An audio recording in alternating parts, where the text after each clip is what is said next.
One of the experiences I trust every homebrewer shares is the feeling of awe that comes from witnessing the conversion of wort into beer through the fermentation process. Even after 15 years, I still get giddy when I see the first signs of airlock activity, a nice fluffy krausen developing on top of my beer. The worst is when this takes too long. You all know the anxiety that comes from checking on a batch a day after pitching and seeing no action. This is why we love Imperial Yeast, who pack 200 billion cells of the purest yeast into each pitch-right pouch, which assures quick starts, healthy fermentation, and predictably great results. I strongly urge all of our listeners to check out everything Imperial Yeast has to offer and let them know that you appreciate their support of the Brewlosophy podcast while you're at it. All right, on to the show.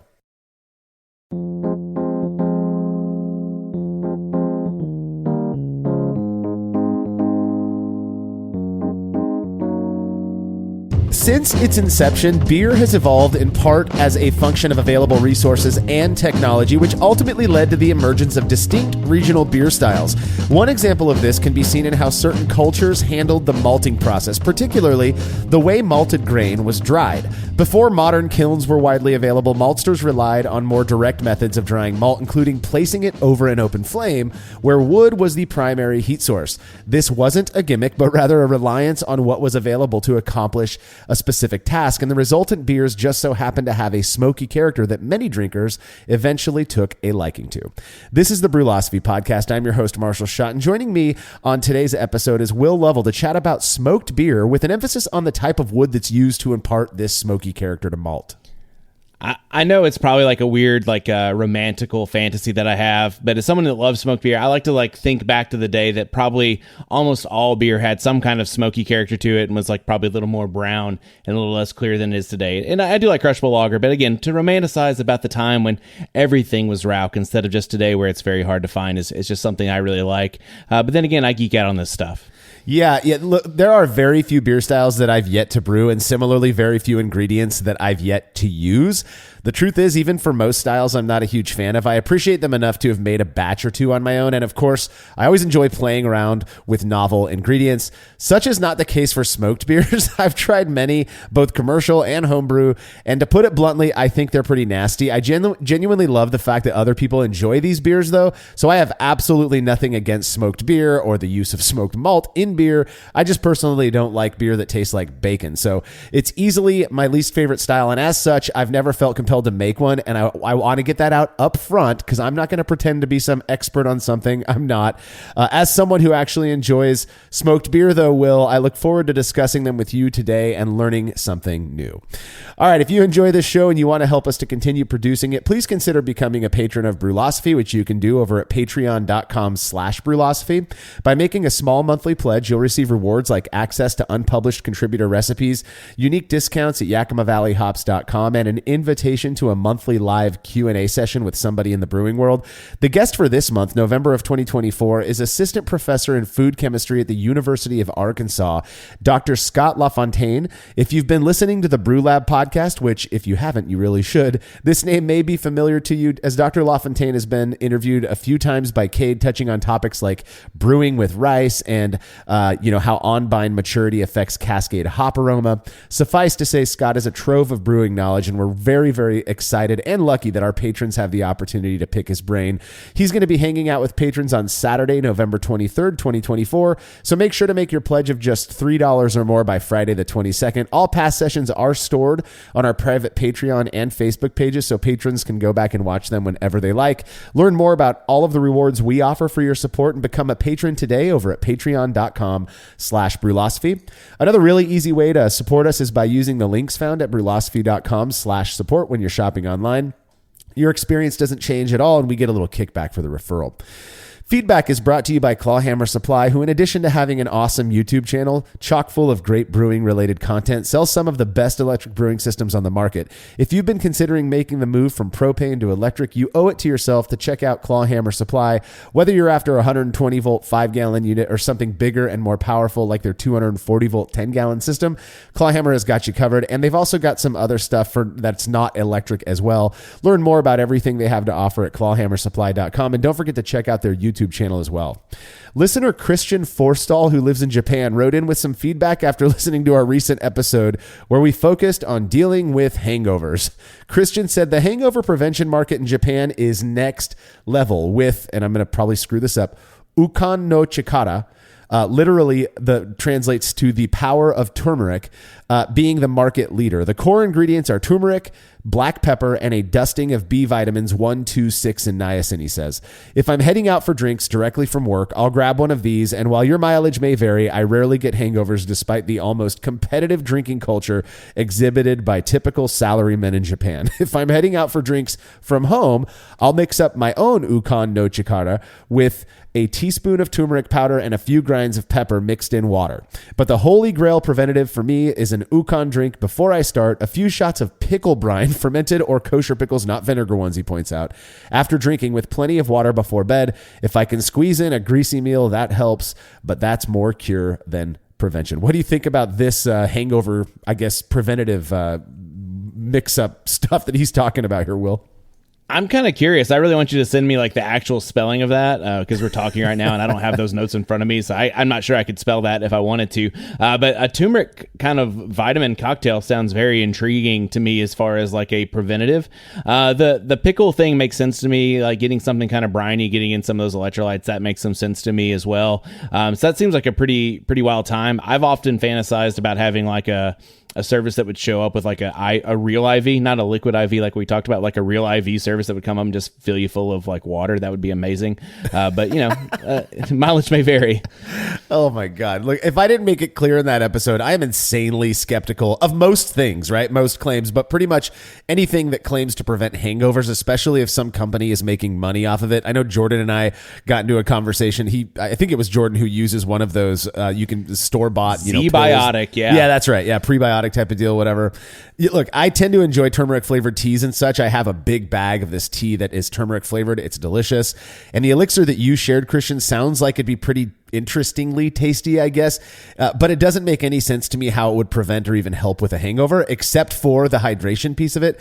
Same goes for pickle brine. I get what you're saying that the electrolytes might contribute something. I'm not sure you need pickle brine for that though. There's many other places where Gatorade, right? Where you can find electrolytes.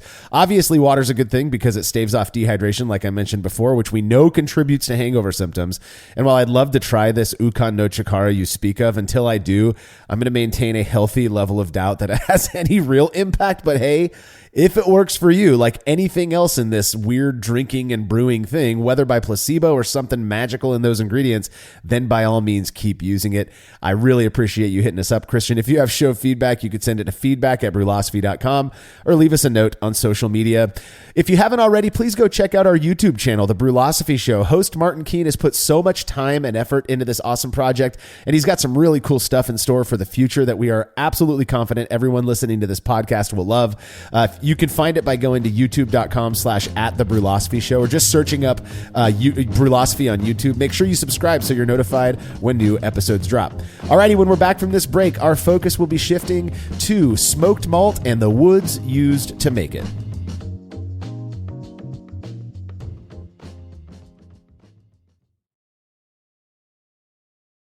Upgrade your brewing with the Easy Dens and Smart Ref combo by Anton Parr. Measure extract and alcohol content with precision and follow the fermentation progress of your beer straight on your phone. The Brewmeister app helps you analyze data, compare batches, and perfect your recipes. Save time, brew better, and get deeper insights. Brewlosophy's Martin Keene already uses the Easy Dens, and he absolutely loves it. Check out everything Easy Dens has to offer at easydens.com and use code BRU15 for 15% off. That's Brew15 for 15% off. After a long brew day, the last thing I want to do is waste more time chilling wort. I've tried so many different options, and ultimately I settled on the super efficient immersion chillers made by Jaded Brewing. With the King Cobra and Hydra, I'm able to chill my entire batch of wort from boiling to just a few degrees above groundwater temperature in as little as 6 minutes. If an immersion chiller is right for your brewery, then do yourself a favor and check out all of the rad options Jaded Brewing has to offer at jadedbrewing.com, and be sure to let them know Brewlosophy sent you. As every brewer knows, the best beer requires the best hops, which Yakima Valley Hops provides fresh from the source to brewers around the world, carrying everything from classics like Cascade to modern favorites like Galaxy and Mosaic, as well as other ingredients and gear. Yakima Valley Hops has it all. And don't forget to check out their new podcast, The Late Edition, where the YVH crew goes into depth on our favorite plant with industry experts. Head over to YakimaValleyHops.com now to see all they have to offer and subscribe to The Late Edition wherever it is you listen to podcasts.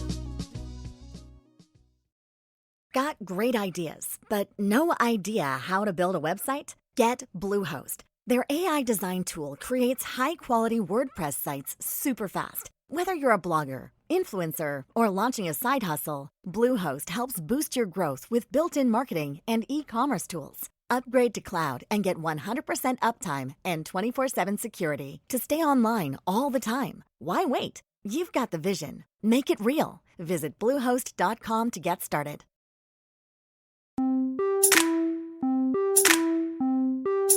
When I was a kid, my stepdad's beer of choice was Budweiser, and I remember commercials back then promoting the fact that it was Beechwood aged. I had no idea what that meant at the time, but once I got into beer and especially brewing my own, I was introduced to smoke malts where the term Beechwood came up again and again.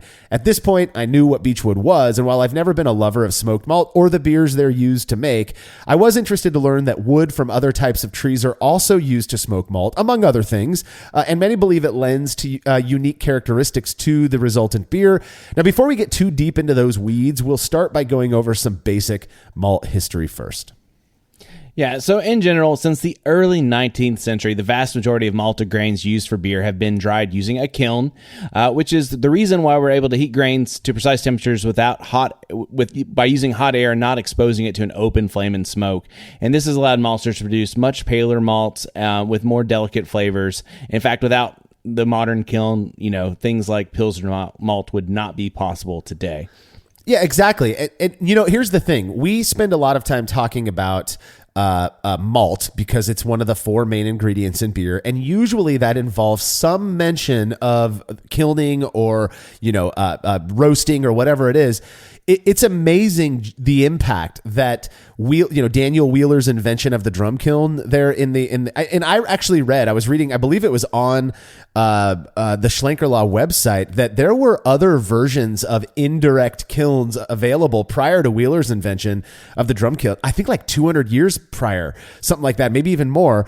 But the way that Wheeler patented this thing and then kind of marketed and sold it, it changed beer forever. Prior to the invention of this drum kiln, brewers who wanted to use dried malt, which you kind of have to do to make beer, had to rely on other forms of energy to do that. And that usually meant burning something that produced smoke, right? Yeah, if you read the Smoked Beers book, apparently straw was a very common heat source because, or letting your malt air dry, and that was about the only two ways you could get kind of a cleaner flavor malt. And other than that, you would pretty much be stuck with pretty much all beers were brown and had a relatively smoky character to them. So it's kind of funny to think that straw would have been the clean smoke of choice or clean fuel of choice to try to get a cleaner malt character from your malt profile. So that's pretty fun to think about. So while a lot of us have found value in this newfound approach to kilning, thankfully there have been a few holdouts out there. Thankfully, there's this beautiful town in Bavaria named Bamberg that somehow has almost single-handedly held on to these traditional styles of Rauch beer. And one of my favorite breweries there is the Schlenkerla brewery. And then there's another brewery there that's arguably older, which is Spezial, and both make wonderful Rauch beer. I know Schlenkerla itself has its own kilning method, so they actually have designed their own kilns and kept up with their own kilns, and they're using beechwood smoked to kiln their malts there, and they're kind of keeping this tradition of Rauch beer alive in Europe and in the world. It's an amazing place. The old town there is a UNESCO World Heritage Site if you've never been there, so it's worth going there just for that. And another really cool thing, if you go to Schlenkerla, aside from them being traditional and having like the cool barrels and where they're tapping, but part of their beer hall is actually an old chapel, and they restored the whole roof of it, and so you can go in there and sit in this really unique place to have a beer hall in this old chapel. It's just truly like a time capsule of going and having a beer. Yeah, I'll tell you, I am hugely influenced by my environment. I fully admit that. I like being influenced by my environment because to me it creates memories that ultimately become nostalgia. I'm not a big fan. I'm not a fan at all of smoked beer. I would absolutely drink multiple pints of a smoky Schlenkerla beer or Spezial beer in Bamberg, and I would love sitting in that chapel area you're talking about. I haven't had the opportunity to go there. We travel a lot, so I imagine we'll make our way there at some point, and I'm really looking forward to it. Maybe it'll change my entire perspective of smoked beer. Who knows?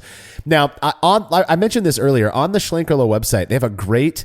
It's kind of like a blog post type thing. It's not too long. I would recommend anybody who's interested in the history of smoked beer to go read about or go read this document that they wrote up. It's fascinating what they talk about, and they refer to these old wood-fired kilns as, quote, Bavarian kilns, as opposed to the English kiln, which I believe, was at the very least was promulgated by Daniel Wheeler and his patenting of the drum kiln. But they are very proud of the fact. Correct me if I'm wrong, Will. They're very proud of the fact, though, it seems, that they have kind of upkept this old school way of doing things, and it really makes me wonder. I mean, when they were making the first versions of their Rauch beer, was there even Pilsner around by then? I mean, because everything was being smoked or at least dried over these open smoky flames, right?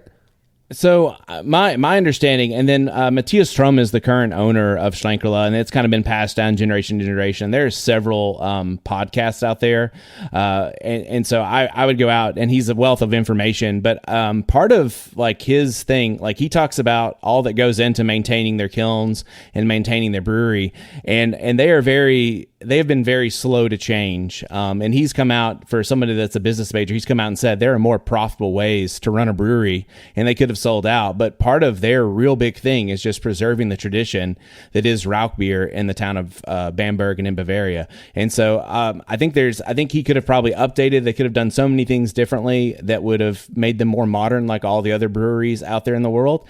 But he has been very, very intentional about, and their family has been very intentional about not trying to update with everything. And so I think they have installed like stainless steel fermenters and some of those things, but as far as like the kilning and some of the other processes, they don't take it lightly to do an upgrade or to modernize things.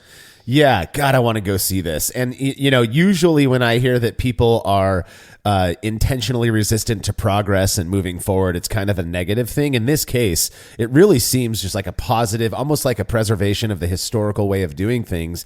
And it results in this beer that so many people really have an appreciation for and really seem to love. So I don't, obviously when you think about a lot of the old styles, the old world styles of beer, Rauch beer being one of them, it probably wasn't called that originally. It was just the beer that Schlenkerla made. And then, over time, as we started getting, more and more, or the abundance of cleaner beers that didn't have that smoke character, at least, as that grew, then they self-defined their own style. Rauch beer just translates from German to smoked beer. So it's a very simple, naming convention there for that style of beer. I'm going to provide the description that the BJCP offers. Obviously, the BJCP is not the end-all, be-all when it comes to styles, especially, in my opinion, styles that have been made for hundreds and hundreds of years when the BJCP has been around for less than 100 years. But here's the description that they provide. They say it's a Beechwood smoked malty amber German lager. The expected Märzen profile of toasty rich malt, restrained bitterness, clean fermentation, and a relatively dry finish is enhanced by a noticeable to intense smoke character. The thing that I find curious about this description is that they specifically note Beechwood smoked malt. So they're saying like it's not a Rauch beer if it's not Beechwood smoked malt. I mean, that's how I read that description. Right. So to me, I'm with you. Like the big thing there is Beechwood smoked and Märzen. And the Beechwood, just as kind of a side note, when I lived in Germany, I had a smoker that I would use lump charcoal in to kind of keep things fueled. And when you went to the store in Germany to buy lump charcoal, it was Beechwood charcoal. So Beechwood apparently is very abundant and very widely used in all of Germany, from anything from smoking your malt to charcoal. Apparently it's a very hard wood. It can burn for a very extended period of time and doesn't burn terribly hot, apparently. So it's very good for things like smoking. But then also Marzen, and that's kind of a defining characteristic as well, because you're looking more of that kind of Oktoberfest style of beer with a smoky character. But if you go to Schlenkerla, don't just expect, they have their normal Marzen style Rauch beer, but I mean, you can get their smoked Helles. They have smoked wheat beer. There's a Lent beer, which is a beer that's made specifically for the Lent season. They apparently got approval from the Pope at the time to provide Lent beer to the people of Bavaria, because in Bavaria beer is food, and so during Lent when you're fasting you can still have a delicious beer apparently.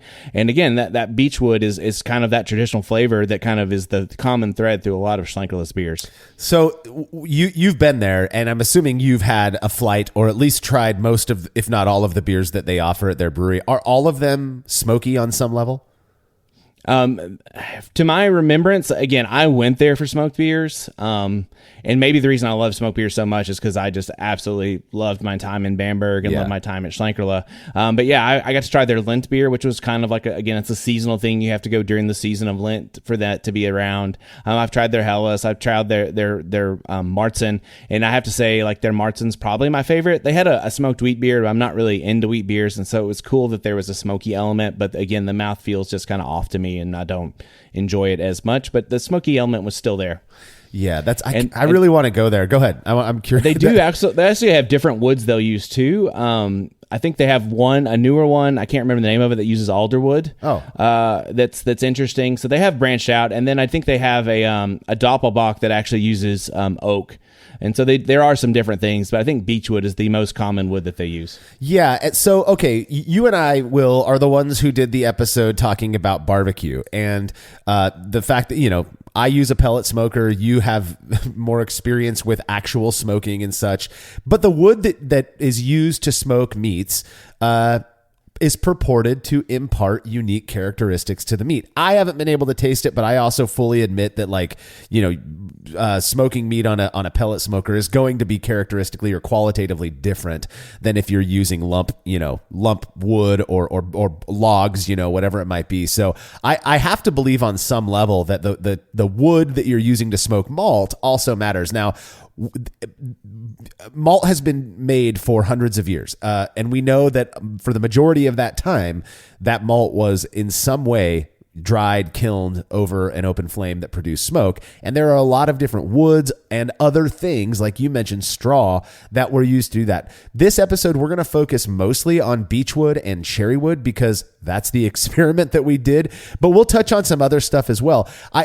My understanding, I did a little poking around outside of like beer stuff prior to this episode, and it looks to me like the main reasons, I should say, that beechwood was used in Bamberg is because of the fact that it was available, but it was an available tree that grows abundantly, that is a hardwood. It's considered a hardwood. It's dense. It's actually heavier than oak, I looked up, but it burns slowly and it produces a decent amount of heat with a relatively clean smoke. And it's interesting to me because I've had Schlenkerla out of the bottle here in the United States, and it is smoky. I mean, it's undeniably bacony is how I describe it.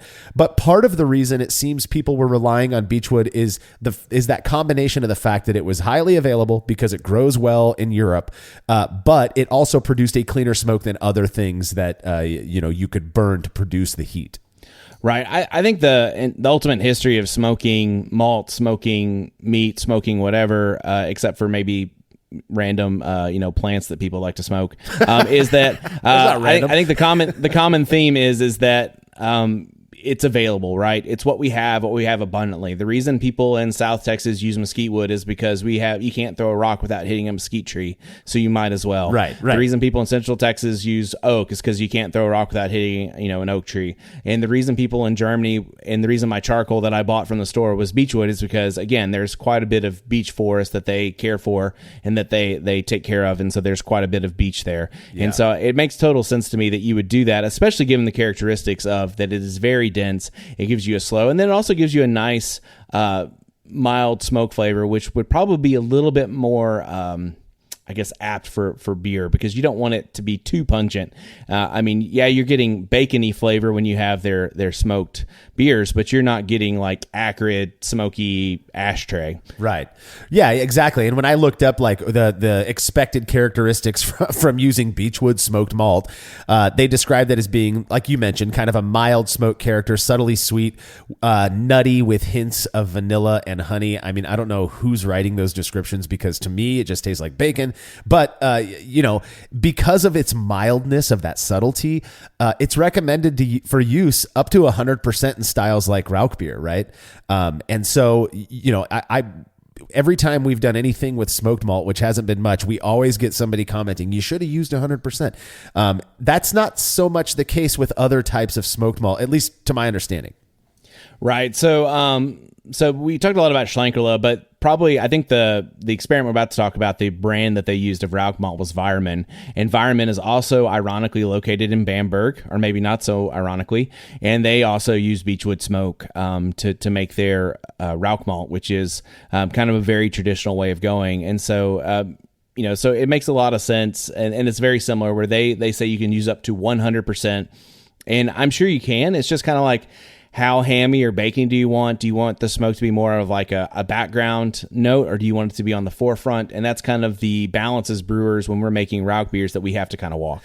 Yeah. So speaking of other woods, another very common one that's used for smoking malt, at least by Brees, I don't know who else, this isn't something I'm an expert in, is cherrywood. And as it sounds, this is just wood from a cherry tree. I don't know what type of cherry it is. I don't know if they're picking them off of Rainier cherry trees or Tulare cherries or Bing cherries, whatever it is.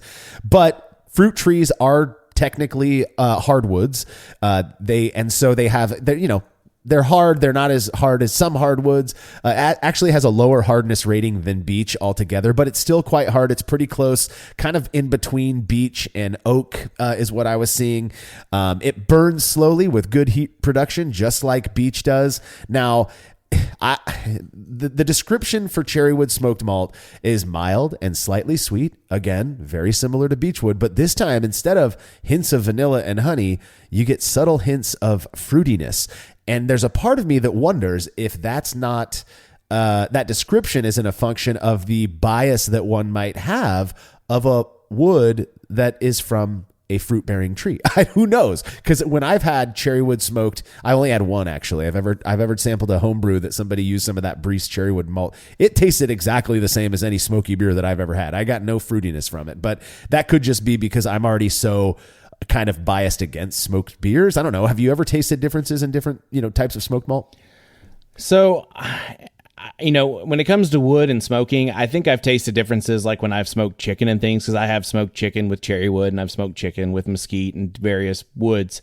And I would say, not that I did a blind triangle test or a blind tasting, because to smoke something takes a lot of time anyways. And then to try to do side by side, I would need to get a bunch of identical smokers. It'd be really complicated. So I think I've tasted it in that way. As far as in the smoked beers, I mean, I think it depends on your usage. I can't say that I've just been able to drink a beer and say, oh man, you use Cherrywood smoked malt. I don't think I've ever been able to do that. Maybe if I did something like what we're about to talk about, maybe I could pick it out and maybe get a little bit more nuance. But to be honest with you, I've never brewed side by side, Beechwood and cherry and then just sat there and tried to pick it out. So I don't know that I am discerning enough to know that. Yeah, I know for a fact I'm not. I mean, that we all have those friends in our homebrew groups that think that they have the most astute palate and that they would be able to tell it apart. That's kind of what inspired the whole experiment series in the first place. So, and we did do the experiment. We're going to talk about that in the next segment. Now, before we move on, I do feel like since we're talking in more generals about smoked malts, there are other things people use or maltsters use to smoke their malts. I think the most common one and probably the most loathed is peat. And all peat is you probably know more about this than I do, but isn't it like grass from the bottom of a bog that's been dried out and burns really well? Yeah. So if you ever go to Scotland, you'll notice that there's not just like a ton of trees around. And so how do you keep yourself warm in such a cold climate? Well, they would take basically this bog grass and cut out big giant bricks of it, let it dry, and then you can, burn it. And peat is really commonly used in like malting for whiskey, and so it's also can be used with beer. But I do know that like for the most part, people that talk about peat smoke in beer, it's like a very low percentage, like 2%, 3%, like less than 5. Otherwise, it can get out of control. I haven't had any peat smoked beers that I know of, but you know that's one thing. You see a lot of various like hardwoods, like I've seen. Not just cherry, but peach and apple and various fruit and nut trees. Alderwood is really popular with the whole like traditional Kvike movement. Alderwood is a lot of the smoke that they use for their malts, but also Alaskan smoked porter is a very popular beer that comes out around this time of year for a lot of the country. And they actually, to make their malt, they clear out a local smokehouse that they normally use for smoking fish, and they have to get every drop of like fish oil out of there, because otherwise that could really hamper, make a rancid beer, so to speak. And then they go in and they smoke all this malt with alderwood at a local fish house. And then I don't know exactly how Breese smokes theirs, but I do know there are some more modern maltsters that they'll take just their Pilsner or pale malt, and they'll actually use a cold smoking method. So instead of like using it as a heat source, they'll take already malted barley, kind of get it a little damp, and then they'll brush cold smoke of whatever. I mean, it could be peach, it could be apple, it could be, take your pick, just anything you could cold smoke over the top, and they'll push that cold smoke through. And for those of you that wonder, there's a hot smoke and a cold smoke. So hot smoking would be basically anything over about 200 degrees or so, and then cold smoking, you typically keep the temperature below 170. It's a very popular thing for cheese and salt and things like that, and you want to keep that temperature cool, because if you let it get too hot, you'll create a very acrid flavor if you're not very careful. Yeah, and there is a this is just from my limited research of smoking meats on my pellet smoker, but that the cooler the product that you're trying to smoke, the more it's going to absorb that smoke. There's something about heat and absorption of that smoky character. So I would imagine that the intensity of the smoked in a cold smoked malt would be a bit higher. And it may very well be that Breese is using that type of a method because they recommend limiting the usage of their Cherrywood smoked malt to 60%. They're not recommending 100% like the Beechwood stuff, smoked malt. So I just think it's interesting. Some other stuff. Well, I want to say, just because I love whiskey so much, my favorite whiskey is Scotch whiskey, spelled without the E, of course. And that is notably peaty. What I've found is, I forget where it is that is known for having the most strong, peat smoked character in their whiskey. I have whiskeys from all around Scotland at my house, and I sip on them at various times. And there is one that I have, forget what it's called, but it's got a really neat bottle. It's like an imprinted bottle, glass bottle, and it is notably peaty. And there is, we talk about like Beechwood smoked malt and Cherrywood smoked malt as imparting beer with kind of a hammy or a bacony character. To me, peat is if you overdo it, whether it's in whiskey. I have had peat smoked beers. If you overdo it, it almost gives this phenolic character, right? It's beyond hammy. It's beyond the bacon, right? It's this really almost medicinal, not like chloramines or anything, but this weird medicinal, almost plasticky flavor that I'm not a big fan of. But when you use it in moderation and you do it right, it imparts this incredible umami character. And umami is just that, quote, sixth sense that we have that really rounds out flavors and makes for a really satisfying taste in your mouth. And I have a buddy, Matt, he's one of the owners of Crow and Wolf, in fact, who has this porter that I've talked about before, that he uses 1% peat malt in, and he's made it without it, and everybody wonders what changed. I mean, you notice it. So there are, I can't say that I hate all smoked beers, because that is one of my favorite porters I've ever had. There's also oak. If anybody's ever had a Piwo Grodziskie, I believe it's a Polish smoked wheat beer or something like that. Those are very interesting. I've had a few of them, and those ones are using oat smoked malts. So, there's an abundance of different smoked malts out there. Now, I have a couple friends who love Rauch beer and have made their own versions that I've been, I guess, fortunate enough to try. I've also had Schlenkerla and Special, as I mentioned numerous times, both of which I believe are made with 100% Beechwood smoked malt. I have no clue if I've ever had a beer made specifically with 100% Cherrywood smoked malt, but I know I have had Cherrywood smoked malt beers on some level. And like I said before, I couldn't tell them apart. But it makes sense to me that they would impart different characteristics, from each other. Does it really? That is exactly what we put to the test. Results from that experiment when we are back from this break.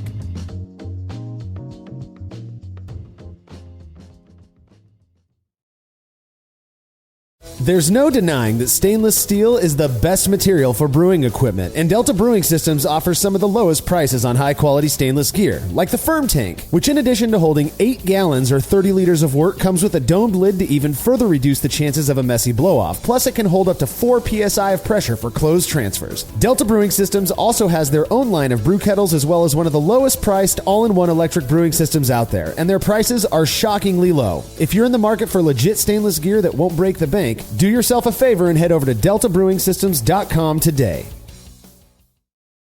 Have you ever thought about adding a port to your kettle but held off because you didn't feel like drilling into your gear or sending it off to have someone else do it? From the makers of the world's fastest counterflow chiller, the Exchillerator, comes the Hangover, the easiest way to add extra ports to your kettle as well as countless other options. Mount a faucet to your keg for easy portable pouring. Set up the perfect whirlpool arm. Hold a heating element in place. All of this and so much more without permanently modifying your gear. Manufactured right here in the United States, the Hangover offers brewers too many convenient solutions to list here. So head over to Exchillerator.com today to see what the Hangover can do for you.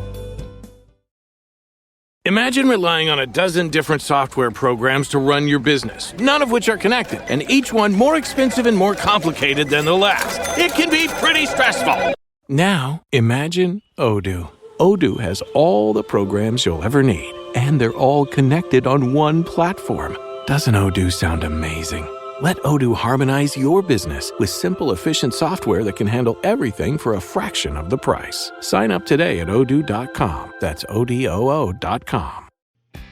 These days, being an adult can feel more overwhelming than it does fun. Any kids out there willing to trade places? No? Worth a shot. But you know who can rekindle the magic of childhood? Apple and Eve Juice. We were the first to put juice in a box, and 50 years later, we're still packing the joy. Our fresh, delicious fruit taste transports you right back to the goodness of childhood, where afternoons of water balloon fights and rollerblading were made even sweeter by a refreshing sip of juice. And with refreshing juice blends bursting with flavor, it's as good for your kids today as it was back then, when joy was yours for the taking. So when the grind dulls your shine, tap your inner child to reclaim it. Sing your heart out in carpool. Play hide and seek in the supermarket. Relive those joyful moments with your kids by shopping Apple and Eve at a store near you. Apple and Eve, let's kid ourselves.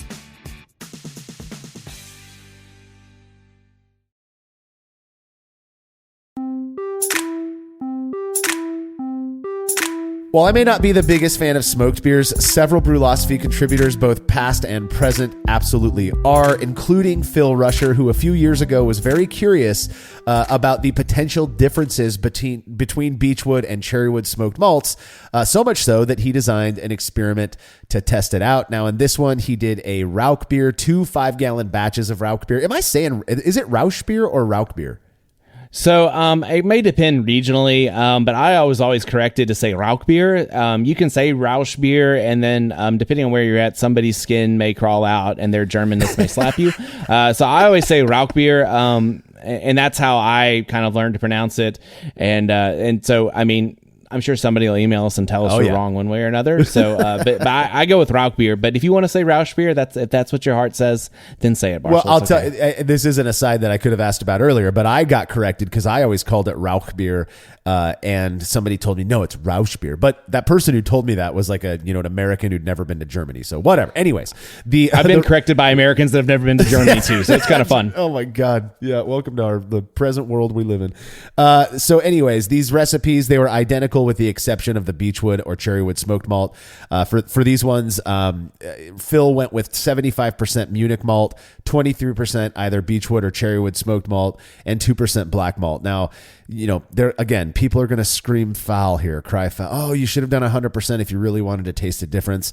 What are your thoughts on that recipe? I don't brew these types of beers, so 23% sounds good enough to me. So if you actually read Breeze's suggestions for their Cherrywood smoked malt, they say that like 5 to 10% gives you a noticeable smoke character.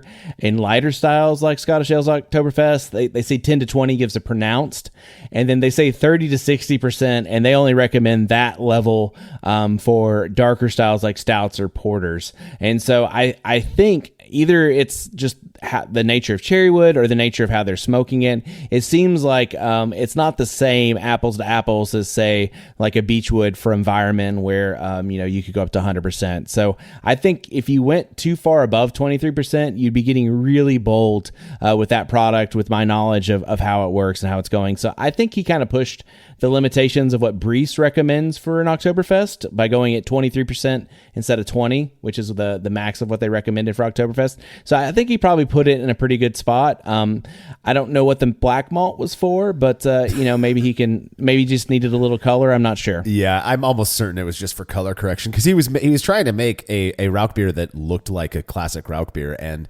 75% light Munich malt with that smoked malt, which doesn't really darken a beer that much. I could see adding a little bit of black malt just to kind of give it that orange color. So anyways, I like you said, I'm pretty sure what Phil's thinking there was, I don't want to overdo it. Let's go with the common recommendation from at least one of the maltsters, who are doing this. We know we can get away with 100%, but let's see what we can get, come up with at 23%. I'm down with it. So now I want to make a note, Phil, and this is what I love about, the way we approach experimentation. I know that from the outside looking in, often it just looks like garage science and all of that, but we really do take this stuff as seriously as we can as garage scientists. Phil actually milled the first batch of grains and then took a can of air and blew off his rollers in his mill so that there would be no cross-contamination of the two different smoked malts, because we all know that there's always a little bit of residual, dust, from the milling process. So I think that was a really smart move on Phil's part. Didn't want any of that Cherrywood being mixed in with the Beechwood smoked malt. So good call on that. He mashed both of these beers at 152 degrees Fahrenheit for 60 minutes. Pretty classic there. And then when the mashes were complete, he removed the grains and proceeded to boil the worts for 60 minutes, adding 13 grams of Magnum at the start of the boil, and then 15 grams of Satz at 25 minutes left in the boil. When the boils were complete, he chilled the worts and then transferred them to sanitized fermentation vessels. Here's where things get a little bit interesting. Mind you, these were identical weights, grain weights and everything. The only difference was the type of smoked malt used. Now, they were from different maltsters. We understand that can create issues. But the Beechwood smoked malt wort was at 1053 OG, and the Cherrywood smoked malt wort was at 1057 OG. Usually if there's a point or two difference, you kind of write it off as being just a function of the differences between the brewing process. But in this case, that 4 points really seems to be, it could be something more than just process issues, right?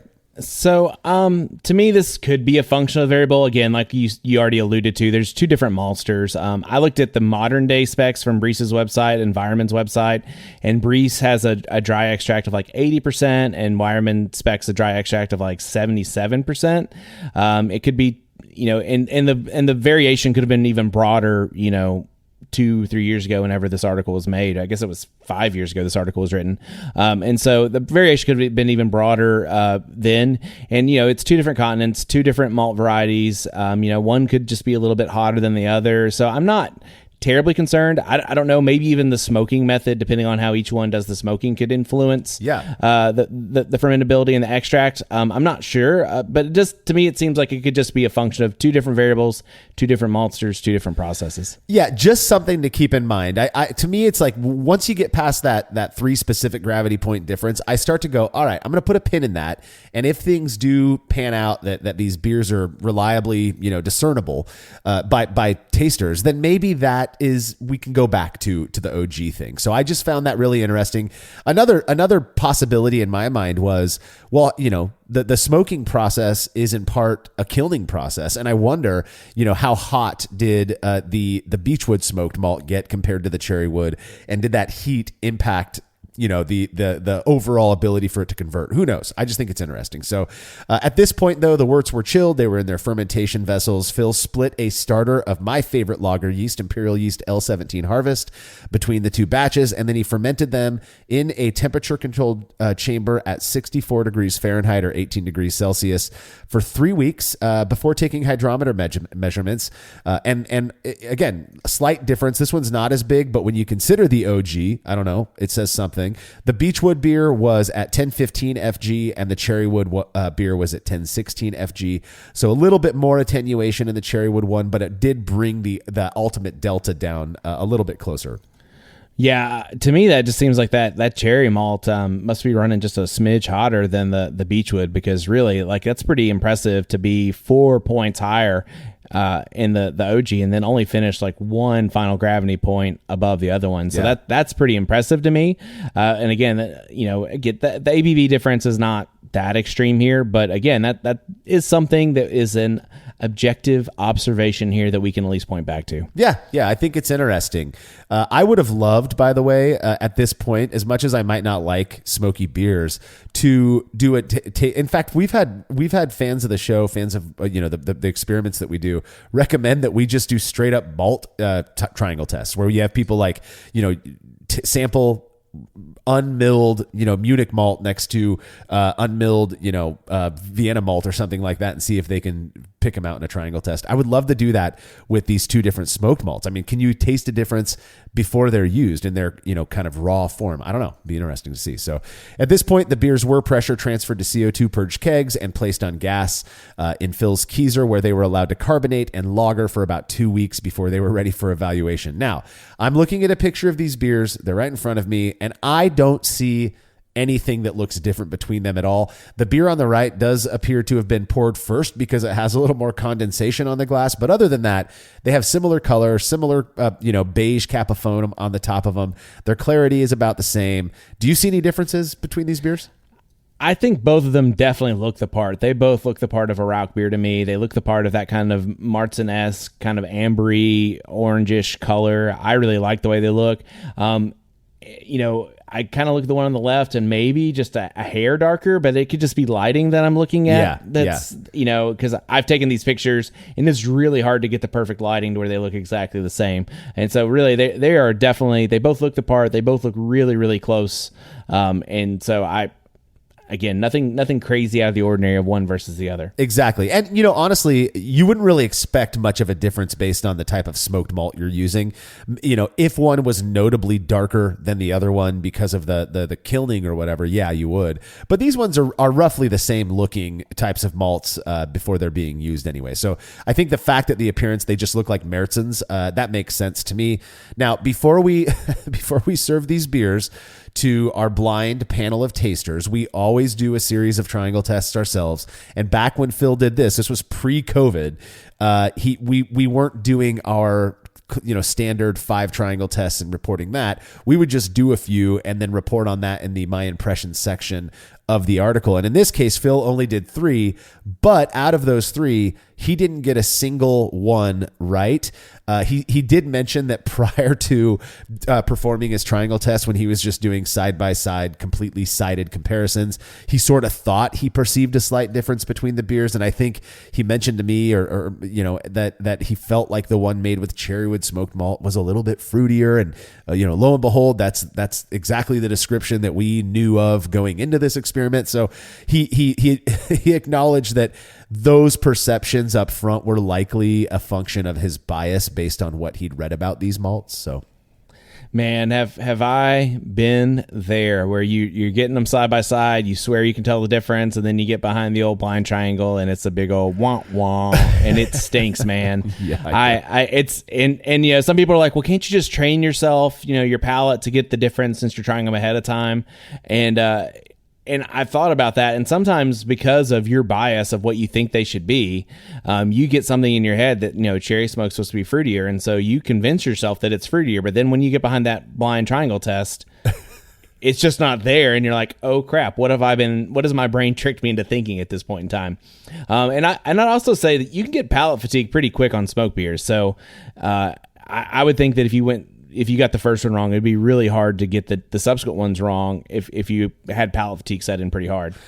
Without a doubt. And we've all been there. I mean, that's the reason we've done the few experiments we have where we dose a beer with a colorant to make it look different. And sure enough, people describe it more. They describe the flavor and aroma based on the way the beer looks. And their descriptions are different than the one that looks paler or whatever. So that is a very real thing. Bias is real. It's not a bad word. Everybody 100% is influenced by it. So there's nothing wrong with it. All right. So on to the actual experiment results. In this case, Phil served the beer to 36 participants. I think he took it to a homebrew club meeting. And just a little aside, boy, 36 participants from a homebrew club meeting. This is a sign of the times, right? This was pre-COVID. Things were just popping back then. I love the fact that he was able to get 36 people. Now, out of that number, we would have had to seen 18 participants accurately identify the unique sample in the triangle test in order for us to say with some level of confidence that there really does seem to be a meaningful, perceptible difference between these beers. And in the end, 18 is exactly the number that did identify the unique sample. That's 50%. Now, again, it's not, you've got 3 samples here. So the way the triangle test works is that you would expect if they were all identical that roughly 33% or 1/3 of tasters would pick each cup because that's just how randomness is. So what we're looking for is just enough over a certain amount that picked the unique sample. And that allows us to say that, okay, there really does seem to be something real going on here, right? That there really is a difference here.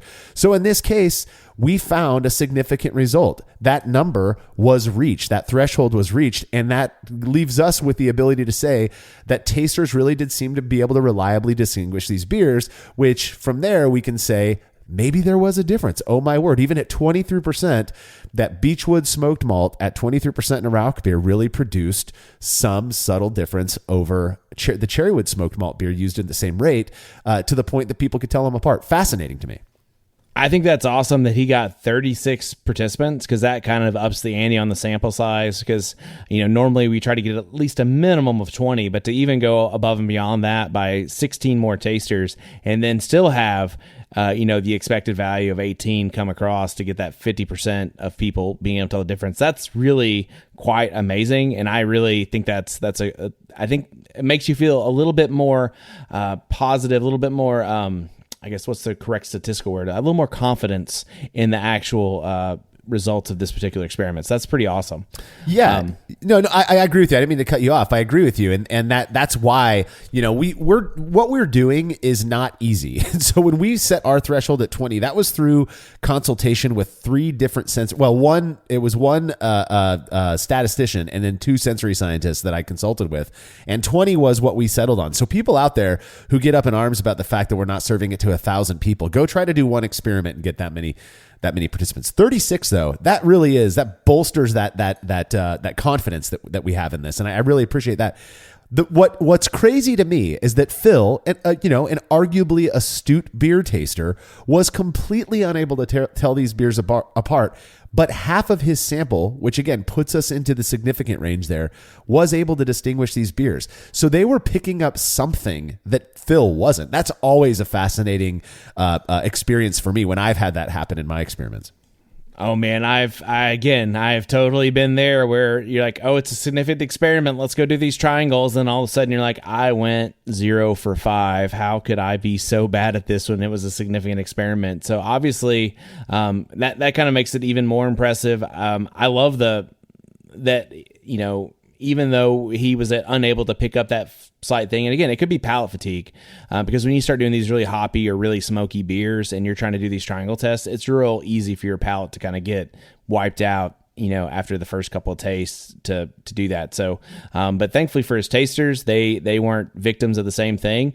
And then they had some fun preference data. So of 18 tasters who were correct on the triangle test, 9 preferred the Cherrywood, which is interesting. I'm not sure I would have expected that. 4 like the Beechwood better, and then 5 had no preference despite perceiving a difference. So that's some pretty amazing preference data, and it seems like at least in this sample size, there was a little bit of a favoritism towards the Cherrywood. Yeah, and I'm fascinated by that because I would have expected, it's likely that of those 36 participants, or even the 18 that were correct on the triangle test, that none of them are necessarily like, smoked beer heads. They're not like drinking smoked beer all the time and consider themselves experts. Maybe some did, who knows?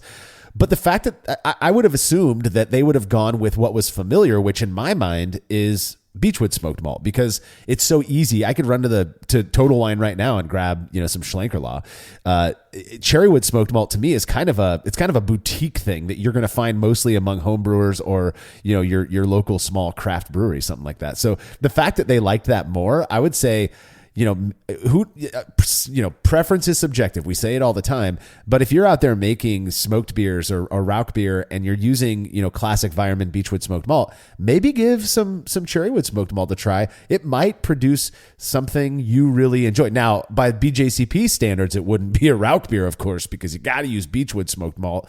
The other thing to note, though, 5 people, like you said, were able to tell the beers apart, but didn't really have a strong preference for one over the other. They noted that, yeah, they do taste different, but they're both fine or they both suck. We don't ask in that detail. And in the same way, we don't ask questions about what was it that you perceived as being different. So we don't have any data on whether, those tasters noticed a fruitiness in the Cherrywood smoked malt beer or, a subtle vanilla honey thing in the Beechwood smoked malt beer. All we can say is a good enough amount of those tasters were able to tell them apart that the beers seem to be different.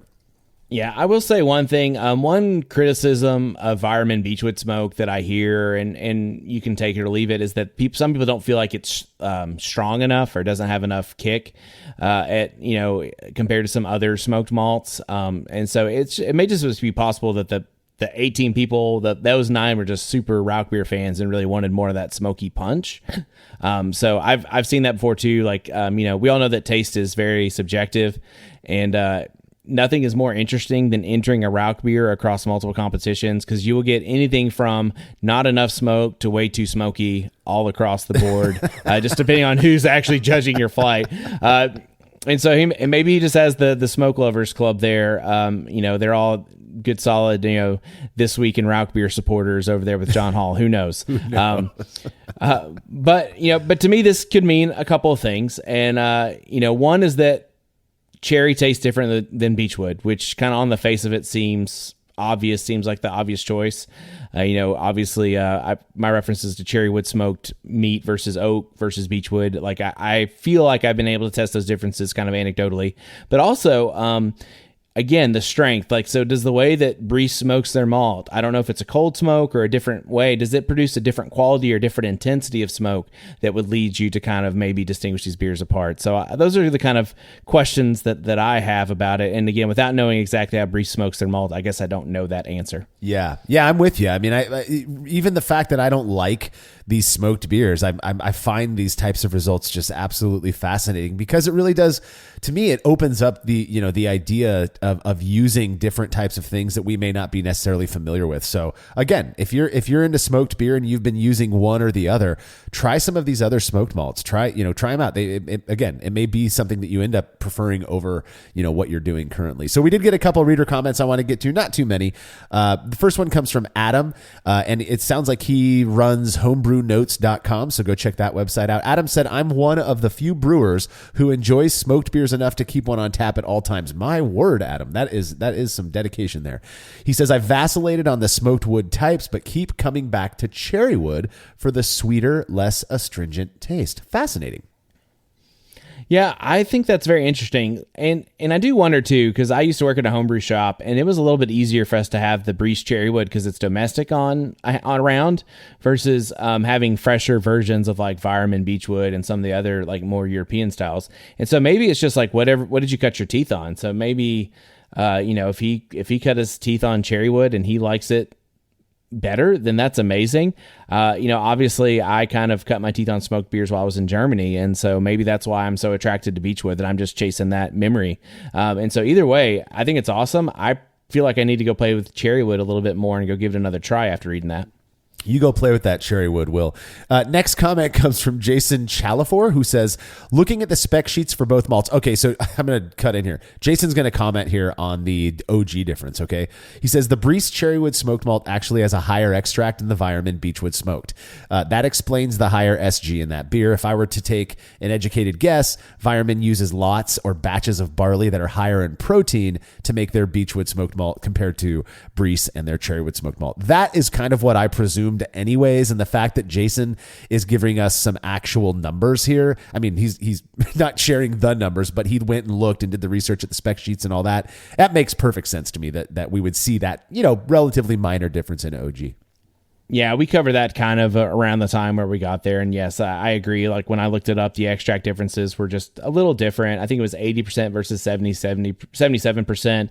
Again, different maltsters, slightly different varieties of malt were probably used. And even if they were, kilning it to similar, colors or whatever, I'm sure that there's just a little bit of a, variable difference that you're just going to have by being a continent away from one another. Yeah, exactly. And I should say, there might be some people out there who are wondering, oh, well, maybe the reason people were able to tell these beers apart was because of the OG difference, that was the factor.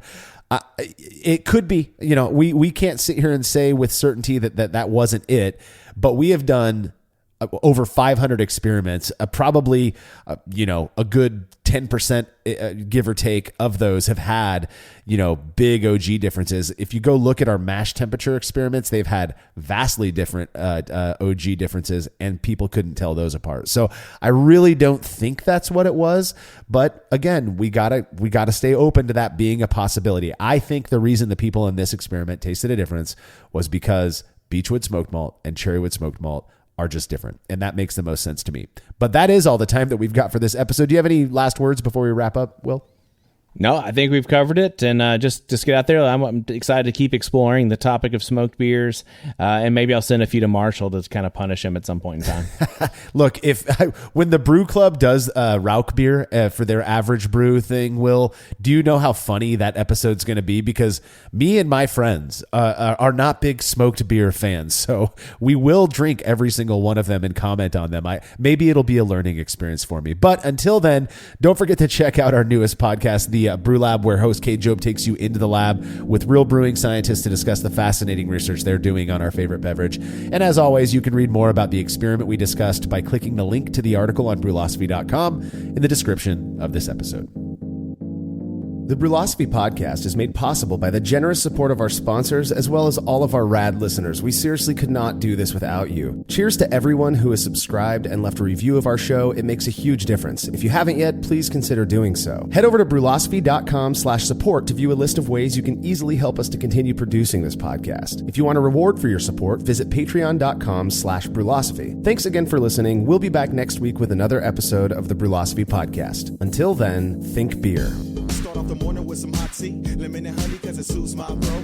Put some herb in the bowl, yeah, it's homegrown. Ain't gotta go through the middleman no more. Life is good, the likelihood of me. Extreme cold weather advisory in effect this morning. You're a contractor. You have a contract. All right, guys, come on. Let's do this. A little snow and ice isn't stopping you. Not today, not any day. Shouldn't your flashing tape be working through it all too? Only Frog Tape Pro Grade Flashing Tape's high-performance acrylic adhesive sticks, resticks, and stays stuck, even on the roughest surfaces in rain, snow, heat, and more. So you stay in control when it matters most. Show weather who's boss with Frog Tape Pro Grade Flashing Tape.